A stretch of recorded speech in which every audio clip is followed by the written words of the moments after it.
end of the last year, so I have started the talk about Sowa Rigpa, the science of health and happiness. So in this new year, 2018, I will continue about my talk. And so in my first talk, I talked about the original cause of the sickness or imbalances. And in a simple way, we can say today, more than 60% of both mental and physical disease are related to the stress, and the stress is originated from three mental poisons: ignorance or confusion, desire or attachment, anger or hatred. And today I want to talk the secondary causes of the disease. And the secondary causes of disease, or we call it also the conditions of the disease. And so we can say most of the disease are developed mentally from mental stress, or also physical, of course, physical stress. And then secondly, it's very important to think of the 4 or 5 types of secondary causes of the disease. So which is firstly about the wrong diet, the bad diet or bad combination of bad food. And so we can say today, due to the very poor or bad diet, and so many people, they get sick, like metabolic disease and inflammatory disease, and even including tumor and cancer and so on. And then of course there are many cardiovascular disease also, mostly due to the poor diet or bad diet. And then in generally we often talk about our immune system. So for our health, it's very important to talk about immune system. And our immune system, according to Sowa Rigpa, or the healing science, it's connected our digestion system. So we need to have a very good digestion system. And our digestive energy, it's called power metal. It means metabolic heat. We have 3 types of metabolic heat. And the first one is called the mixing the flame. So that's more referred to the stomach juice. And so this stomach, the acid juice, it's important that can to help us to process the first step of the digestion. And then the second, that's more like we can say it's a kind of mechanical digestion.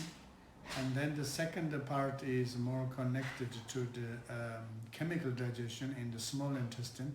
We have digestive bile, and so we can with the chemical digestion, and that is very important. That's the main metabolic energy or the force for digestion. And then the third part is called the fire company wind, or the wind energy, which is also more like a chemical, or we can call it also like psychological digestion. And so therefore in our digestion system, it's very important that the motion, the movement. So that's depending on our, the motion or the movement is depending more for the mechanical digestion. And then the body temperature, especially the temperature in the small intestine or in digestion system, that's called the metabolic heat. That's the foundation of the chemical digestion.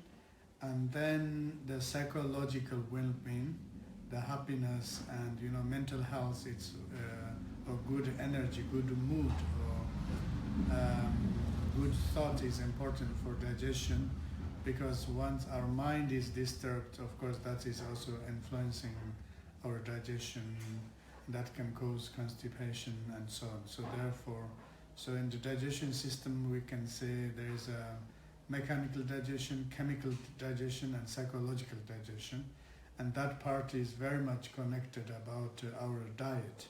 So if we know how to eat or what to eat, when to eat, and how to combine the good combination for breakfast, for dinner and for lunch, and then it's called a good diet. So therefore, if we don't know how to eat and what to eat and when to eat and a combination of food, and then it's called the poor diet or bad diet, and that can cause many both acute and chronic disease. And therefore, so the diet is very important. And also in a simple way, today there are so many people having allergy reactions and food intolerance.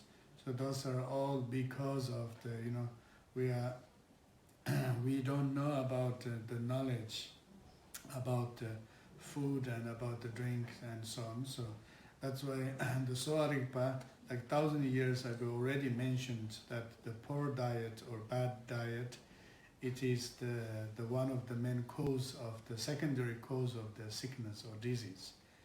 And then secondly is a bad lifestyle, and of course bad lifestyle again it's more connected with the stress, and especially in our society. So we are all kind of so busy and so stressful the life, and so kind of challenging and there are so many conflict and tensions and so on.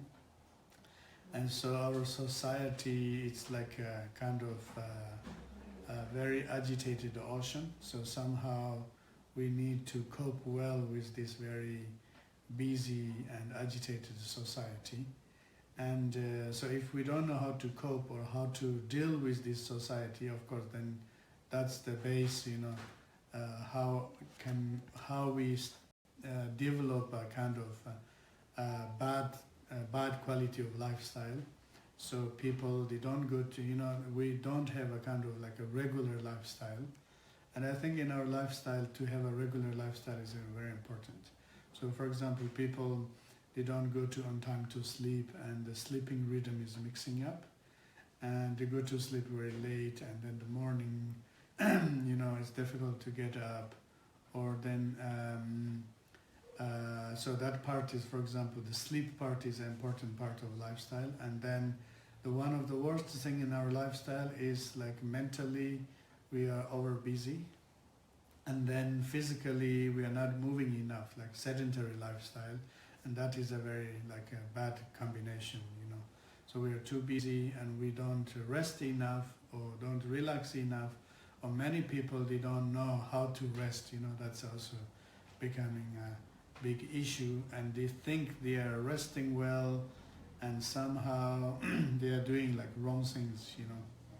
So that's why they can't get enough good rest and relax, and then of course that can become the base of the many imbalances. And so in a simple way, we can talk about 3 different kind of lifestyle, and one is about 24 hours of lifestyle. So what we do actually is individually what we do in 24 hours. And then secondly, about social lifestyle, also very important. And then there's a seasonal lifestyle, and also in Tibetan medicine we talk about this spiritual lifestyle, meditation and studying philosophy and learning, to have spiritual progress and so on. So therefore, when we don't know the importance of the good lifestyle, and then so that is one of the main cause of the sickness too, or imbalances.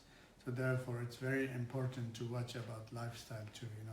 Today many people, they think, oh, I have a good lifestyle. I go for jogging, I do sport, I go to gym. But of course, that's an exercise. The movement is an important part, but then there are many other important things. To have a regular lifestyle and good quality of sleep, and regular sleep and regular resting, and a regular time of eating and so on. So also regularly doing yoga, meditation, and also just simply every day to move, to go for a walk and so on. So when we say the lifestyle, some people think something very complicated. Actually, it's very simple and very practical.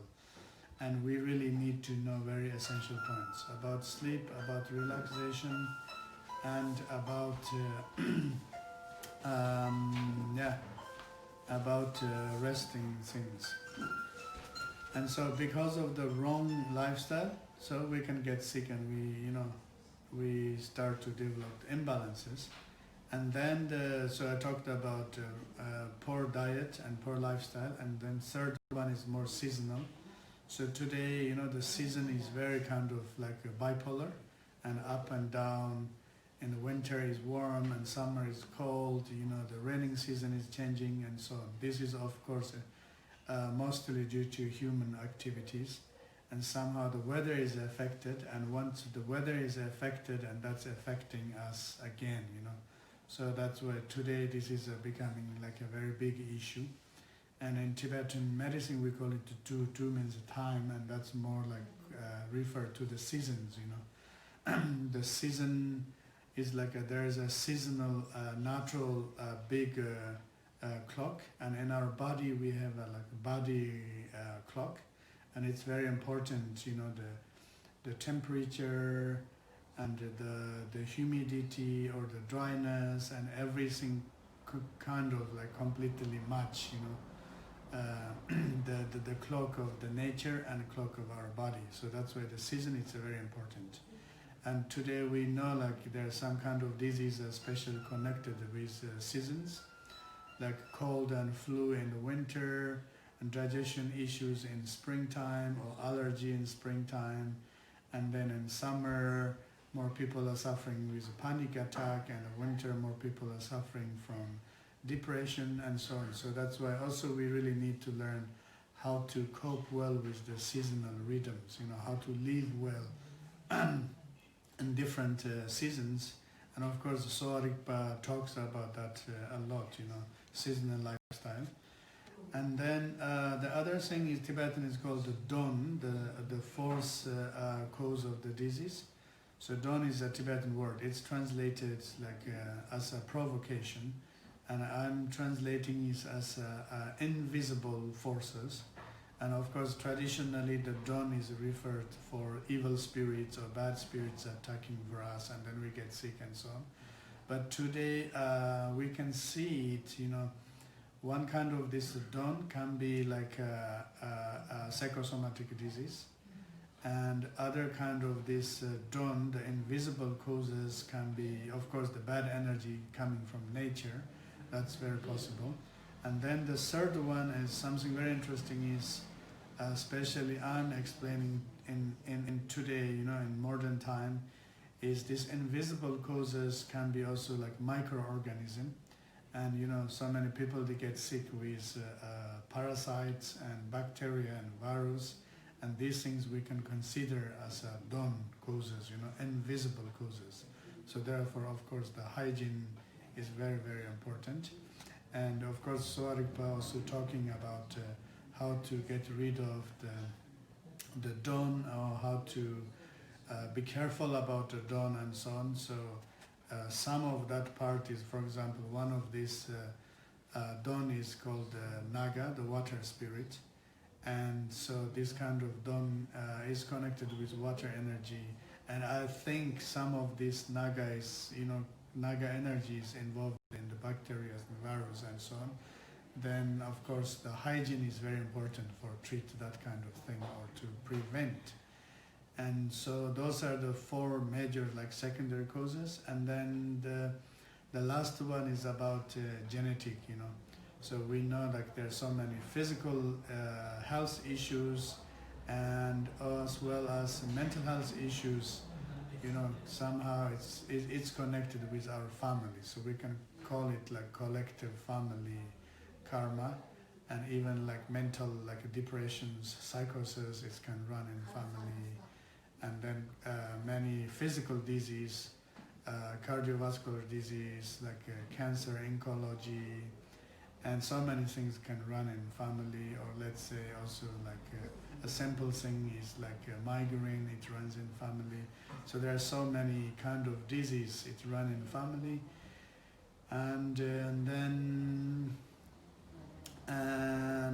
still, if we know that in the family it runs this kind of different health issues, it's kind of possible to prevent it or to reduce, this kind of health issues. So at end, in Sowa Rigpa is talking about the health issues, the physical health issues, and energetic health issues and mental health issues. And physically, the issues can be more like connected with genetical problems, and also mentally there can be genetical issues, as well as energetically. So if we know that the main cause is kind of genetically, and then the treatment, of course, sometimes it takes much longer time, and also the prevention can take longer time, but it's not something is more genetic coming from family, and we cannot do anything, and this is kind of karma we have to accept, you know. Of course, there is always a smart way to resolve that problem, or prevent it, or at least to reduce the symptoms and so on. So today I stop it here, and I'm really happy to start in 2018 to restart this, not to restart, sorry, to continue this speech. So my speech is called The Signs of Health and Happiness. And the Tibetan word is called Sowa Rigpa. In this book, it's translated Signs of Healing, the Tibetan Book of Health. And so this is my second part of the talk.